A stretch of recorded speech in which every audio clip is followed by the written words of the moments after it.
My country, 'tis of thee, sweet land of liberty, of thee I sing. Land where our fathers died, land of the pilgrim's pride, from every mountainside, let freedom reign. Sing along with us. Hands off, no kings. Hands off, let freedom reign. Hands off, no kings. Hands off, let freedom reign. You're completely delusional. Johnny, you're never constitutional. Hands off, no kings. Hands off, let freedom reign. Hands off, no kings. Hands off, let freedom reign. You're a felon and a con. You'll never be our king, John. Hands off, no kings. Hands off, let freedom reign. Hands off, no kings. Hands off, let freedom reign. You fired the vets, you want to cut Medicaid. While people starving, billionaires get paid. Hands off, no kings. Hands off, let freedom reign. Hands off, no kings. Hands off, let freedom reign.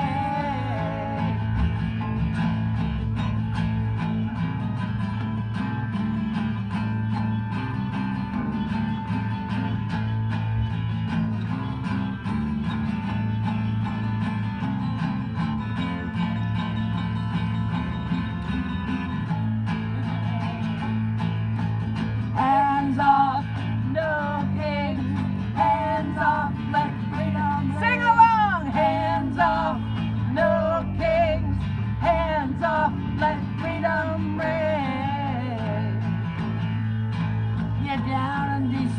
playing military toys, celebrating your birthday with things destroyed.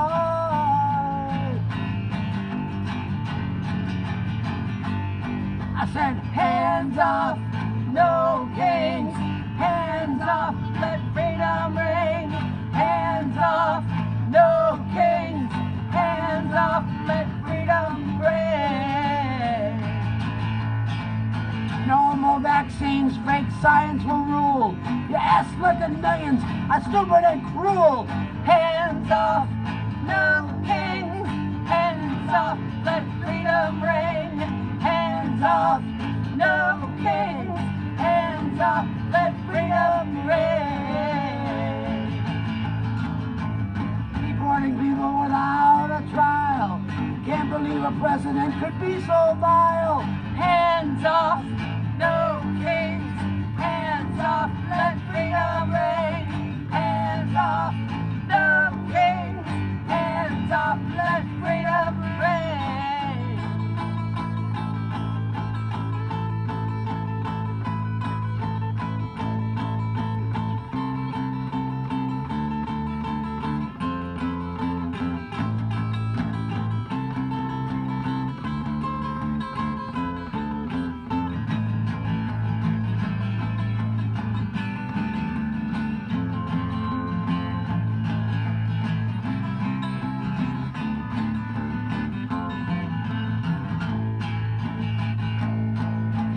Hands off, no kings. Hands off, let freedom reign. Hands off, no kings. Hands off, let freedom reign. Tariff on the Allies is totally wacko. Everybody in the world calls you taco. Hands off, no kings. Hands off, let freedom reign. Hands off, no kings. Hands off, let freedom reign. We didn't want a king in 1775. We still don't want a king in 2025. Hands off, no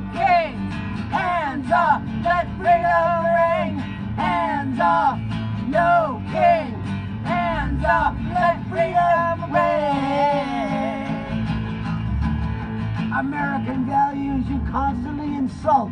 We don't want to be a part of your cult. Hands off, no king. Hands off, let freedom ring. Hands off, no king. Hands off, let freedom ring.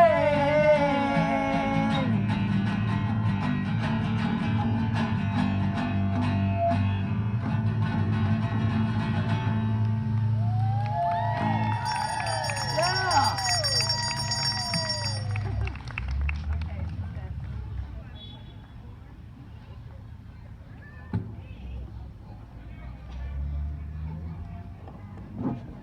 How about a big hand for Bo and Jan? Let's hear them for them out there. And freedom! Thank you all, everybody, for showing up here today. Thank you so much. I believe we have someone who's going to say a few words.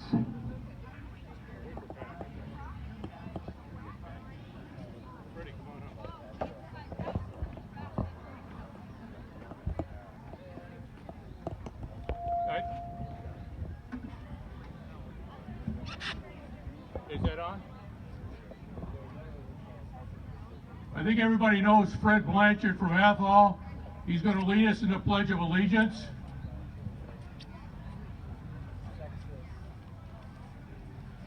I pledge allegiance to the flag of the United States of America and to the republic for which it stands, one nation, under God, indivisible, with liberty and justice for all.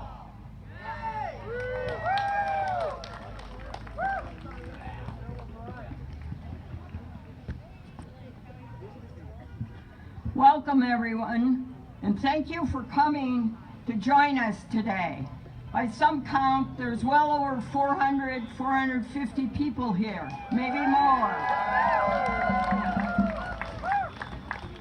And we want to thank Bo and Janet Henderson for the music, and Sam Shear for his electric truck that's providing power today.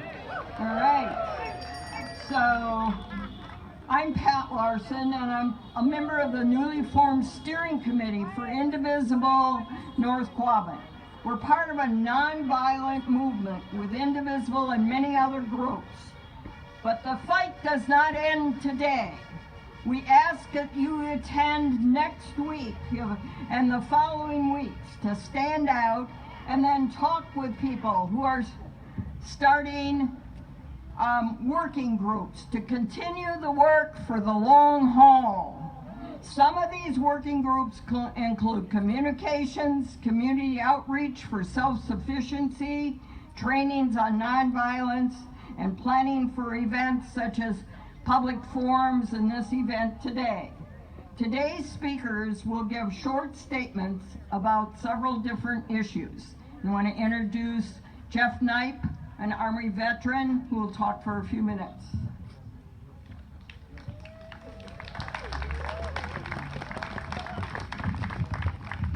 Thank you, Pat, and thank you everybody for coming out today.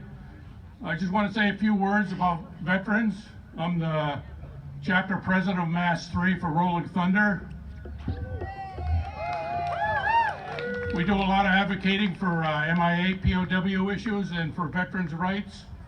And as everybody knows, veterans have not been left out of these cuts. And because of Elon Musk and Trump's support, we've seen therapists, we've seen doctors, nurses pulled from the system and eliminated, and it's just not right. Veterans struggle every day for their benefits, and what's happening in America today with veterans is utterly disgusting. And the guy sitting in the White House, that's a draft dodger. He don't get any support from me, and now he's got our boys and out on the streets of America, and it's just not right. They don't want to be there. I've been down to D.C. quite a few times over my tenure as president of the chapter, visiting Arlington National Cemetery. I think everybody's heard of Section 60, where Iraqi and Afghanistan veterans are buried in a 1-acre plot down there consisting of 900 soldiers. I certainly don't want to go down there someday and see a Section 61 of veterans that were laid to rest because they fought on the streets of America. It's not right. And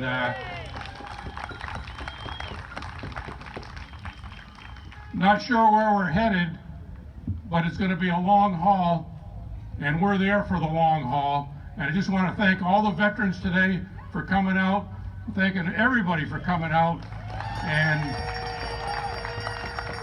our voices are going to be heard for a long, long time until this thing is corrected. Thank you.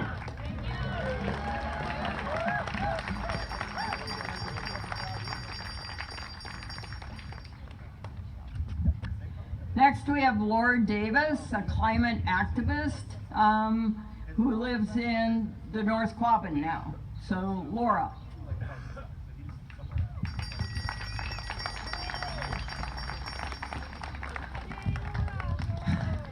Hi, everybody. It really was an honor for Pat to ask me to speak. Pat asked me to say a few words about this moment and what this administration means for our climate. And honestly, it's pretty hard to know where to begin. It's a really dark time for our country in a lot of ways, dark time for our democracy. And as somebody who spent most of my adult life working on climate change, it's a really dark and dangerous moment for our future. These days, you don't have to be a climate scientist to know that something is deeply wrong. If you spend any time outside, as many of us do, you've seen the changes. Whether you grew up hunting or hiking or skiing or ice fishing, you know that the seasons don't feel the same. The ponds don't freeze like they used to, the storms are stronger, the weather is just generally weirder and wilder. The climate is changing. It's changing faster than we expected. It's changing faster than the scientists said it would when I was studying climate in college. But even as the evidence becomes impossible to ignore, the Trump administration is charging exactly in the opposite direction that we need to be headed. And they're not just ignoring the crisis, which has been the status quo for a while. They're throwing gasoline on the fire, and I really do mean that quite literally. The Trump administration, Trump has signed a slew of executive orders clearing the way for corporations to extract and burn more fossil fuels, more gas, more oil, more coal in America. His EPA is working overtime to dismantle the protections that keep our air safe to breathe and our water safe to drink.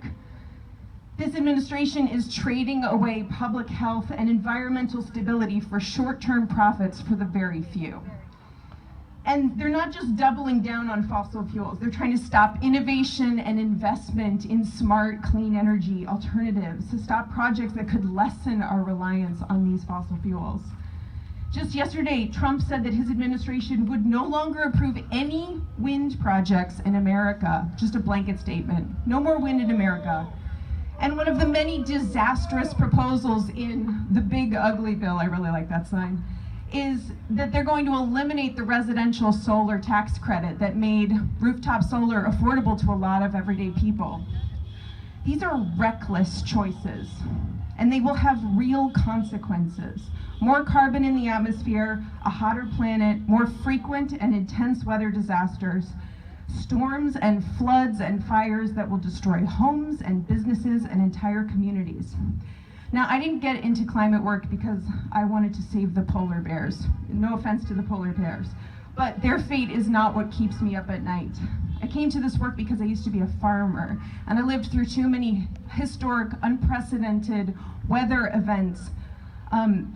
And I knew that it was going to become harder to grow food as our climate changed so fast. So the thing that keeps me up at night is the threat of hunger and displacement. It's people losing their homes in flooding, like we saw in Asheville, North Carolina. It's farmers losing their crops, like we saw in the Pioneer Valley in 2013. Climate change is not a distant threat. It's not about future generations. It's not just about people on the other side of the world and wildlife above the Arctic Circle. We deserve leaders who take this threat seriously. Not one who denies it and actively points us in the wrong direction when we need to be making fast progress towards a clean energy future for everybody. So I have some bad news and some good news wrapped up together. Every action matters. Every bit of warming counts. So every reckless move this administration makes, every handout to oil and gas executives, every cut to clean energy and energy efficiency programs, that's going to come at a cost to us. These decisions are going to cost us homes and lives and livelihoods, and it's going to cost us our safety and stability. But there's also good news. Every action we take together, right here on the local and state level, that's going to matter too. Every home we insulate, every oil furnace we replace with a heat pump, every watt of clean energy that can be produced on a rooftop instead of in a corporate-owned natural gas power plant that is poisoning people in Springfield. Every one of those things matters, and we get to do that. So what gives me a lot of hope in this dark time? Climate change is a big global threat. It feels really far away. But the solutions to climate change are deeply local. The two biggest sources of climate pollution are transportation and buildings, how we get around and how we heat and power our homes and businesses and our schools. That's the heart of the problem. And that means that the heart of the solution is at the local level, here in our communities, in our towns, and in our neighborhoods. So yes, we need strong federal policy, we need federal money, but no president, not even a really good one, can dictate how we're going to design sustainable communities. That work belongs to us, to the people. So the vision for what we want, that resilient, thriving, sustainable community, we're going to get to co-create that together. And I think that is one of the most powerful things that we can do to resist the Trump administration and all of these backward moves that they're making right now. By showing them that taking action to address climate change and protect the environment that we all rely on, that doing that is going to make us more vibrant and more connected and more prosperous, that we can create this community of caring.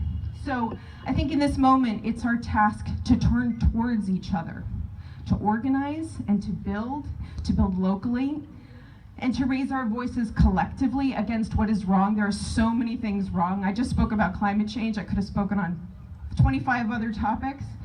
And then also to work productively and persistently towards something better than what we have today, which is intolerable. So thank you for listening to me.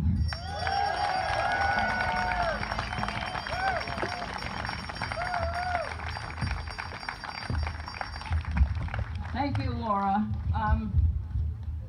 First, before we go on, we have a couple statements that are going to be read by myself and Hans Reichert, who very short and we're from the steering committee, but they were given to us by people who aren't able to stand up here.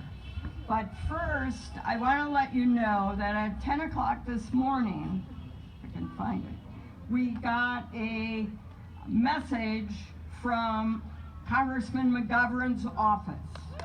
He said, "Hello, Orange. I'm sorry I can't be here with you today, but look at this crowd. Now this is democracy.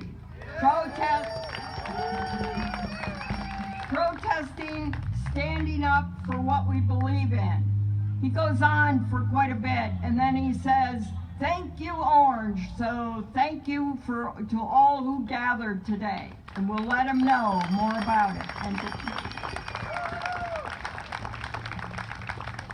And now I think for the last couple of statements, Hans Reichert is going to come up and read a short statement from someone about the federal budget, and then I'm going to give an example of some people that it affects from another person in the community.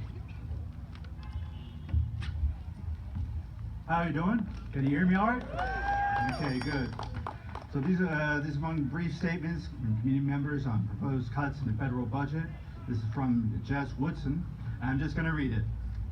Looking at the federal budget proposal, the House Reconciliation Bill is, to say the least, going to make the lives of 99% of the country's population harder.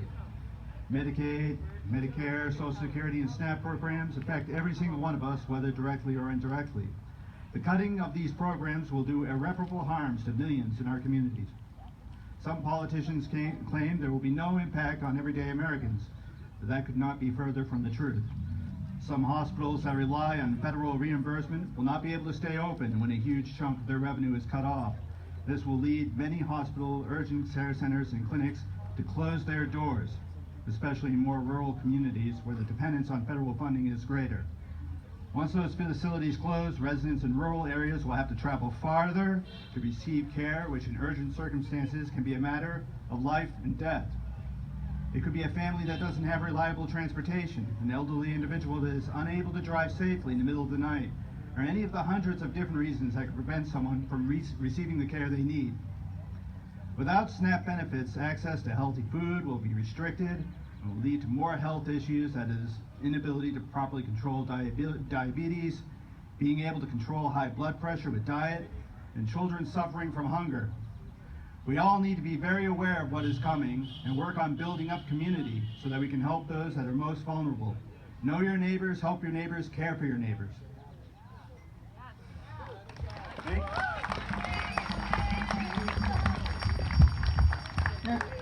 And this statement is from Kyle Wilkerson, who regrets that she's unable to be here today. She wrote me and sent me a statement a couple weeks ago after she and I had a conversation. This is her statement. I am a person who has relied on some of these programs, such as SNAP and Mass Health or Medicaid.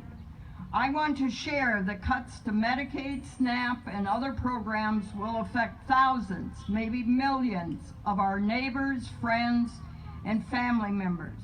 When we talk about SNAP, it's not just a line item on the budget, it's a lifeline.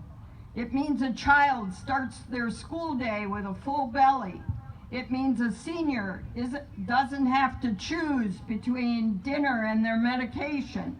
Cutting this program doesn't just affect numbers, it affects lives. And then we look at local farmers markets and food co-ops. These aren't luxuries, they're cornerstones of food justice. They provide affordable, nutritious food in communities. When we cut support for these programs or don't accept SNAP at these markets, we don't just hurt small farmers, we starve the very people who need fresh, healthy food. The truth is, these programs work together. They form a safety net. And when we start cutting holes in that net, people fall through, families fall through. So let's be clear. This is not just a budget issue. It's a moral issue. It's about how we treat each other. It's about what kind of society we want to live in. Let's fight to protect and expand these programs, not shrink them. Everyone deserves access to food, warmth, and dignity. This was a statement written by a woman who said, oh, I can't write anything. So I want to say thank you, Kyle. Yeah, I know. Well, I don't know. You're gonna come There up. she is. Before we go back to Hans, we're going to have Representative Susannah Whips say a few words. How are you? Oh my goodness. Hello. When I turned around the corner onto the street today, I was blown away. I just had tears in my eyes, and for the first time in a long time, I had some hope. So thank you. Thank you to all of you who are here today.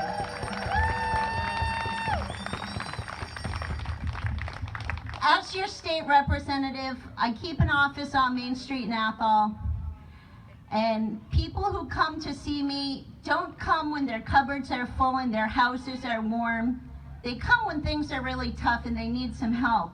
And when I look at millionaires and billionaires cutting fuel assistance, cutting SNAP benefits, hurting our farmers, taking food from the poorest, most hungry kids in the world, that's screwed up, people, and we need to stand up for that. And we can't do it alone. We need all of you. And I have to say, thank you to our veterans, to our service members. Not only you gentlemen here, I was chatting with a Marine over there, a Navy veteran over there. Thank you for your service. And you know what? The other side doesn't own patriotism.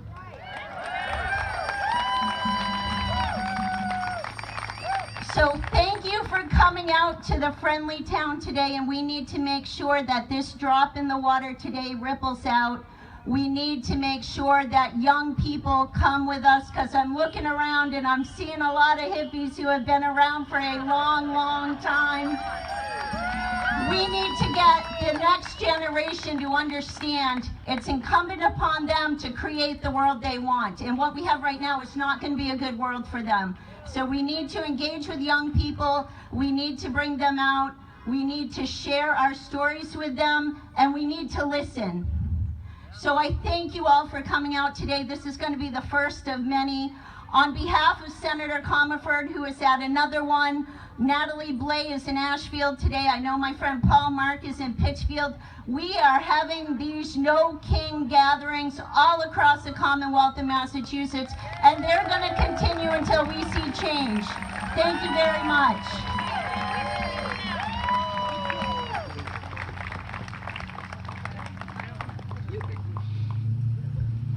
Okay, thank you. I am not a charismatic speaker, so this will be pleasantly short.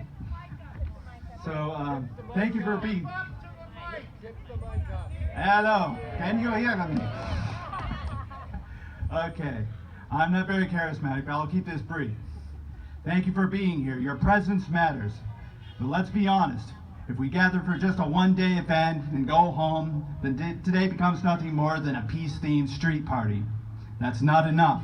We need to end today with a clear and urgent call to action. Everyone here is an autonomous thinking person. You know your own strengths, your own communities, and your own capacity. We all need to take action and get involved, but ultimately what that action looks like is up to you. We all need to get educated, get the facts about what's actually happening, and not what's being spun or simplified. Think critically, ask hard questions, examine your information sources, and don't take anything at face value. We need to communicate, especially with those people who don't agree with us.